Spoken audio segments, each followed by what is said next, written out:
Eligibility of membership, ये video बहुत important है क्योंकि अक्सर आजकल के यंगस्टर्स बोलते हैं सर हमको भी शेयर बाजार में एंटर करना है, क्या हम एंटर कर सकते हैं? 15-16 साल का बच्चा आजकल शेयर बाजार के बारे में जानता है। 12th के सिलेबस में भी भर भर के शेयर बाजार है। तो इस वीडियो में हम डिटेल में देखेंगे क्या एक 15-16 साल का बच्चा, जो आप लोग 18 साल से कम हो, क्या आप मेंबर, मैं अभी मेंबर और शेयर होल्डर का वर्ड इंटरचेंजेबली यूज करूंगा, दोनों एक ही है। बारीक जो फर्क है वो पिछले वाले वीडियो में है। यदि वो वीडियो देखना है तो इस वीडियो के डिस्क्रिप्शन में आप जाकर 11th सेक्रेटरी प्रैक्टिस का लिंक क्लिक करोगे तो आपको chapter by chapter, question by question सारे वीडियो मिल जाएंगे।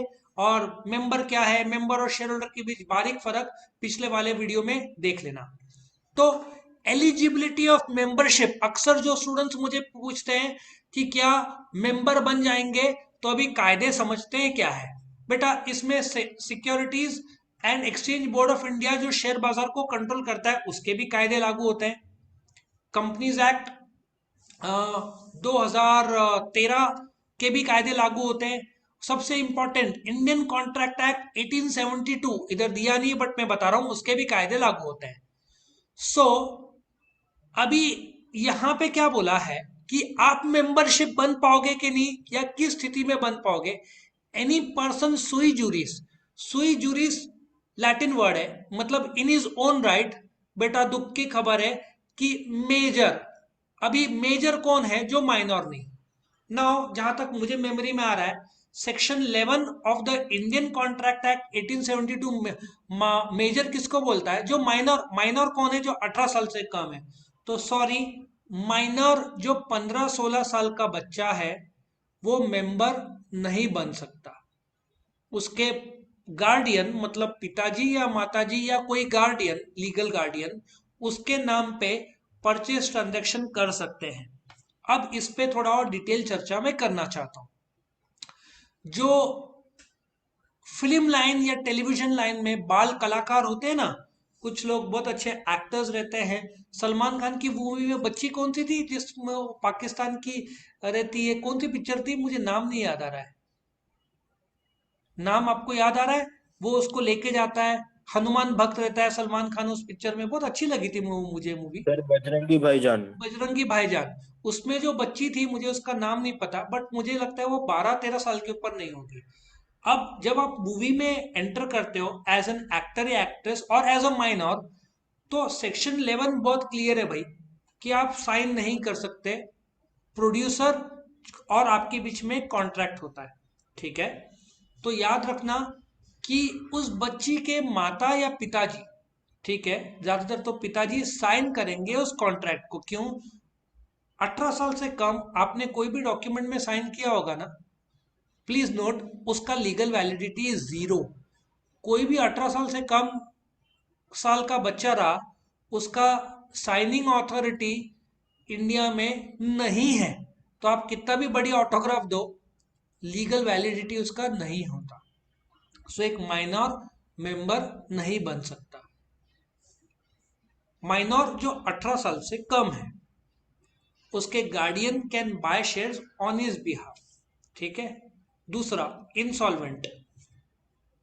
इंसॉल्वेंट यदि जो डूब चुका, वो भी शेयर्स नहीं खरीद सकता, क्योंकि उसके सारे बैंक अकाउंट्स, उसका डीमैट अकाउंट, सब ऑफिशियल रिसीवर के कब्जे में आ गया है। कोर्ट अपॉइंटेड आदमी है।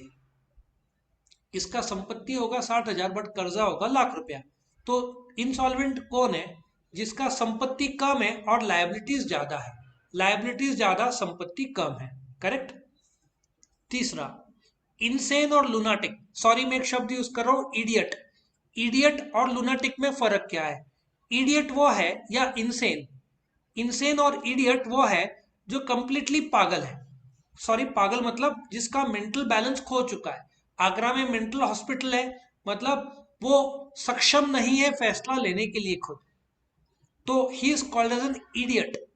ये लीगल भाषा बोल रहा हूं मैं, इडियट मतलब शब्द यूज कर रहा हूं मैं लीगली। इंडियन कॉन्ट्रैक्ट एक्ट 1872 के हिसाब से जा रहा हूं भाई। ये तो सर तुम बोलोगे सर इडियट वर्ड क्यों यूज कर रहे हैं, ये लीगल वर्ड है। लूनाटिक भी इंडियन कॉन्ट्रैक्ट एक्ट 1872 का ही वर्ड है। लूनाटिक और इडियट में एक बड़ा फर्क है। इडियट मतलब कंप्लीट उसका मेंटल बैलेंस खो चुका है। लूनाटिक मतलब वो नॉर्मल रहता है, बोलते ना ब्रेन में केमिकल का कुछ प्रॉब्लम है, सडनली पागलों की तरह हरकतें करता है, फिर नॉर्मल हो जाता है। अब बोलोगे सर हम भी कभी कभार पागलों की तरह हरकतें करते हैं, क्या हम लूनाटिक है? The answer is no.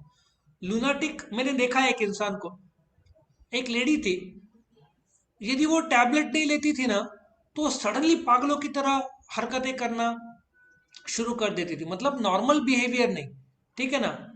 तो लूनाटिक ऐसा है जो नॉर्मल रहता है, लेकिन और नॉर्मल जब रहता है तो उसको ल्यूसिड इंटरवल बोलते हैं कि वो नॉर्मल है, लेकिन जैसे ही कुछ केमिकल का प्रॉब्लम आ गया, दौरे पड़े, तो वो पागलों की तरह हरकतें करना शुरू हो जाएगा।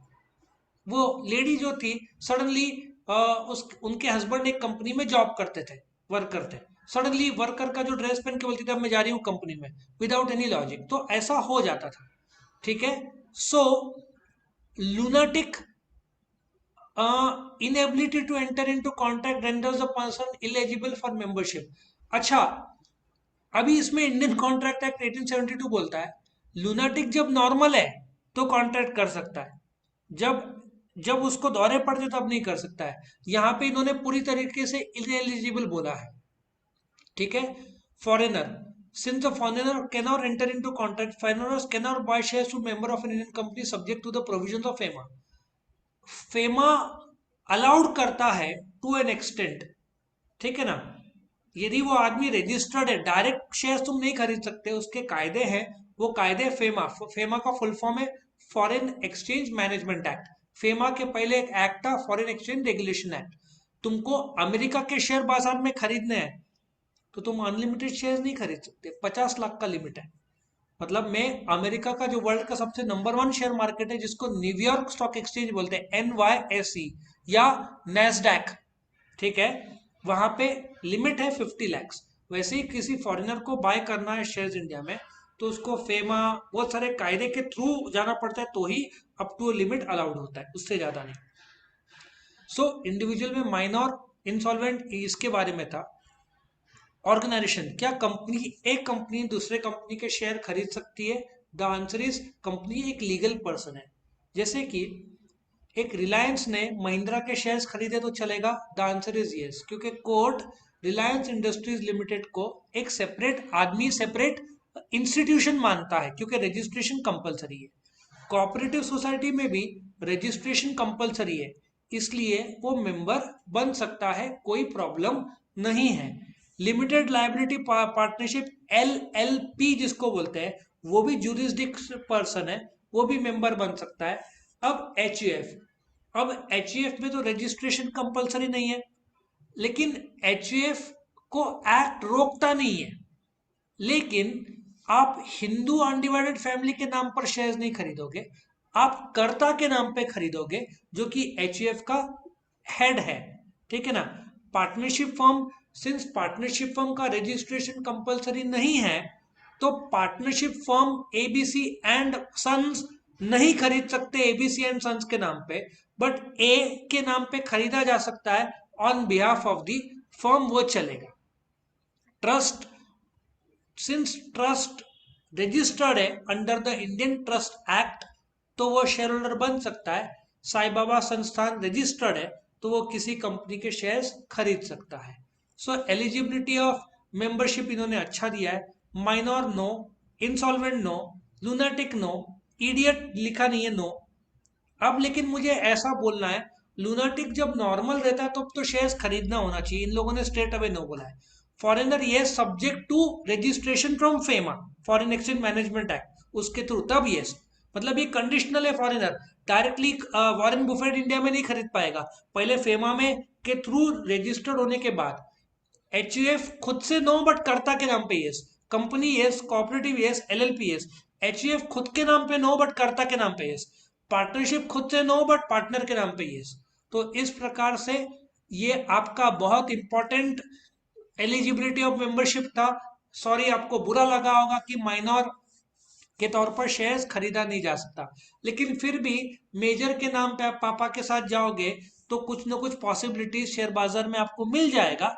तो फादर के नाम पे ये सब आप कर सकते हो। आपको डीपी ब्रोकर जो होता है, शेरखान, जीरोदा, मोतीलाल ओस्तवाल, कोटक, एचडीएफसी, बहुत सारे ऐसे ब्रोकर्स हैं, नासिक में भी मिल जाएंगे, हर किलोमीटर के रेडियस में मिल जाएंगे। वहां जाकर आप अकाउंट जो भी पॉसिबिलिटीज है वहां चेक कर लेना, तो मे बी फादर के नाम पे खुला पाओ, बट अकाउंट होगा आपका ऐसा।